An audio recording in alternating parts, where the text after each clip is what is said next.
up, weebs? Jordan here. So, another Saturday, and that means another episode of My Hero Academia. We're continuing on with the My Villain Academia arc, and we're going to talk about it today in this video. You guys have had much skepticism regarding the My Villain Academia arc in the anime, and it's justifiable. I am not here to argue with anyone at all, but today's episode might just have turned things around. So we're going to talk about all of the details of this episode, get into what I thought about it, where it relates to the manga, all of that, and then at the end of this video, we're going to react to the preview for next week's episode. So it's going to be really fun.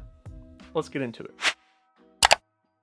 My Hero Academia Season 5, Episode 22 is here. We got a lot going on with this episode in particular. Overall, I liked it. I just want to state that from the very beginning. I very much enjoyed this episode of the anime. We got the intense backstory for Twice. The last episode left us with him mending to Toga's wounds and then Skeptic sending his puppets in to take both Twice and Toga. In this interaction at the beginning, we see Twice being held captive by clones of himself made by Skeptic, and we get a very intense psychological trauma-filled backstory from Twice. Just overall, the psychological trauma, mental health issues that he has based off of his quirk, seeing doubles of himself kill each other, and just the thought of him not knowing if it's him or if he's one of the copies that he has made is very interesting. We haven't delved too much into psychological trauma based off of people's quirks. There's been social issues, political issues based off quirks in this world of My Hero Academia, but to my knowledge, and correct me if I'm wrong down in the comments, we have not had somebody that has had this much psychological trauma, mental health issues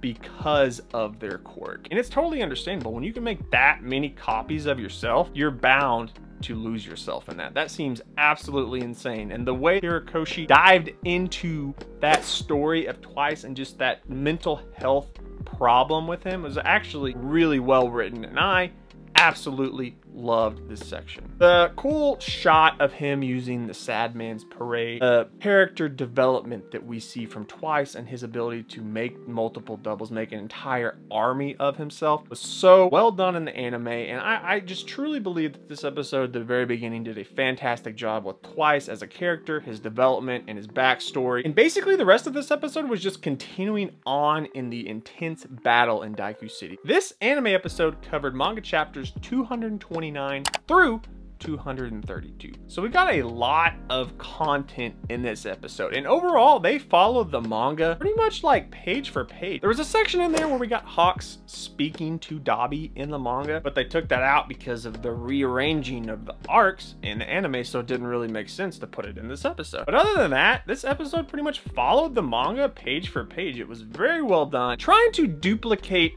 Horikoshi's art style to anime can be very difficult because he is an excellent artist, an excellent illustrator, and unless it's one of those episodes in My Hero where the animation is just a 10 out of 10, there's almost no comparison that you can make based off Horikoshi's art in the My Hero Academia manga. But that leads to a whole nother discussion in why people are upset with My Villain Academia, which is totally understandable because you read something as well written and as well illustrated as this arc in the manga, and then you see how they're doing certain aspects of it in the anime. So it makes sense why there's so much skepticism regarding the My Villain Academia arc in the anime. And the latter end of this episode, we get Gantamachia is on his way. The doctor has awoken him to come to the city to help Shigaraki and the villain. We get Twice making it up to the top of the tower where Reed Destro is, and Giren is there to try to save him. And then we get the setup for the final battle in My Villain Academia arc. We're going to get Reed Destro versus Shigaraki next week, most likely. I have not watched the preview yet. We're going to react to it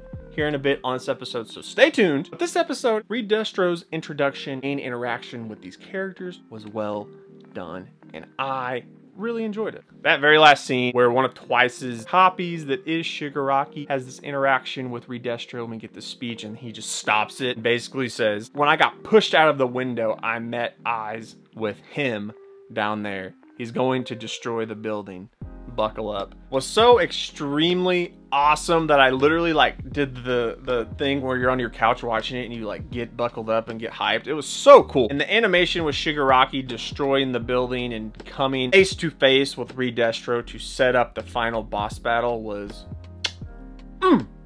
beautiful. Overall, this episode, for me personally, and you could think differently, feel free to comment down below, was a solid 8.5 out of 10, which is pretty good. Okay, let's react to next week's episode. Let's see where they're gonna go in the series. Let's see what next week is going to bring in this reaction right now. Ooh. Spinner. Yeah, I think they're gonna, yeah, they gotta take him out because he is not helping them in this fight at all. Woo! Ooh! Okay, next week's animation is gonna be how, oh, yeah, yes, yes! We're gonna get, okay, it's just going right into it, thank God. Okay. We're gonna get the Shigaraki backstory, which, buckle up, it's not pretty. Next week's episode is going to be hype. Tune in next Saturday when we're gonna go over that episode again. I really enjoy these My Hero Academia reviews, reactions every Saturday. If you guys like it, make sure to hit the subscribe button. Leave a like if you are a My Hero Academia fan. I am gonna get out of here. I will catch you next time. Peace.